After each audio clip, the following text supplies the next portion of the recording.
അങ്ങ് ബഹിരാകാശത്ത് അന്താരാഷ്ട്ര ബഹിരാകാശ നിലയത്തിൽ പുതിയ ദൗത്യത്തിന് തുടക്കം കുറിച്ചിരിക്കുകയാണ് പെഗ്ഗി ബിൻസൺ എന്ന ബഹിരാകാശ രംഗത്തെ തന്നെ ഏറ്റവും പരിചയസമ്പന്നയായ വനിതാ സഞ്ചാരി.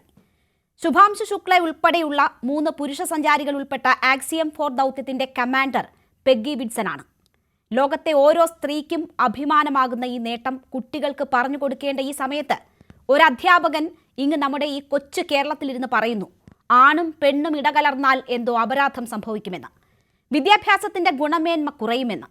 പ്രാകൃതനെന്ന് സ്വയം സമ്മതിച്ച് സർക്കാരിനെ വെല്ലുവിളിച്ച് wisdom Islamic organisation general secretary TK Ashraf post ഇട്ടതിന് പിന്നാലെ സമസ്തയുൾപ്പെടെ മറ്റ് മുസ്ലിം സംഘടനകളും ലീഗിന്റെ വിദ്യാർത്ഥി യുവജന സംഘടനകളും സ്കൂളുകളിൽ സുംബ വേണ്ടെന്ന് പ്രഖ്യാപിച്ചു.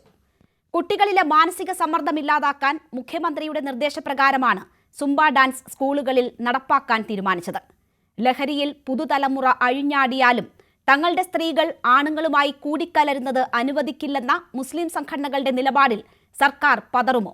അതോ പ്രാകൃതരെന്ന് അഭിമാനിക്കുകയും അങ്ങനെ തുടരുകയും മാറ്റത്തെ എതിർക്കുകയും ചെയ്യുന്നവരെ തിരുത്തുമോ സർക്കാർ?